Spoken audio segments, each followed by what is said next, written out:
اختلفتم وما كان لي عليكم من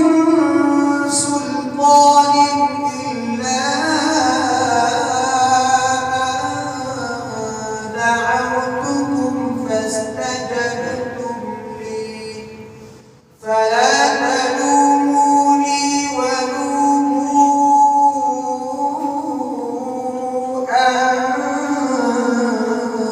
أنفسكم ما أنا بمصرخكم وما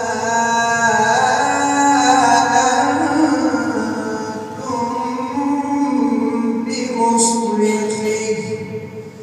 إني كفرت بما أشركتمون من قبل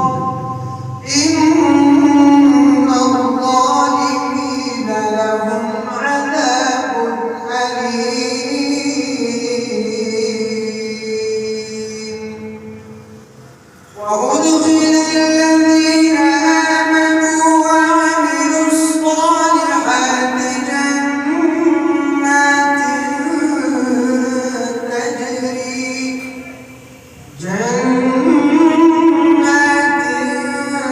تجري من تحتها الأنهار خالدين فيها بإذن ربهم تحيتهم فيها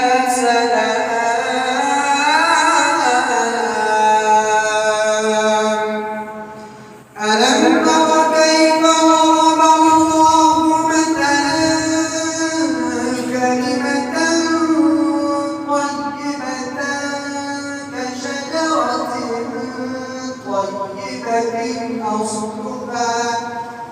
كشجرة طيبة أصلها ثابت وفرعها في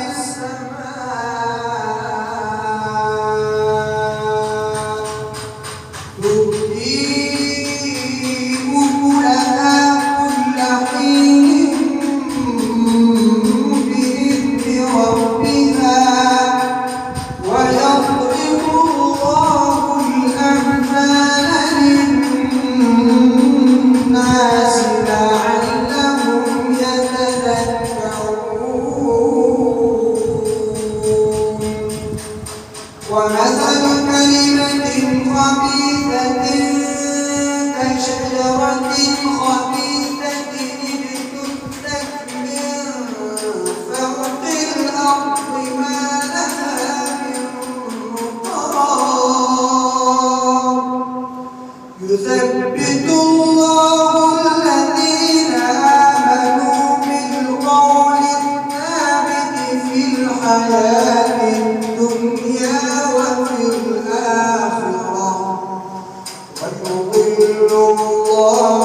الظالمين ويفعل الله ما يشاء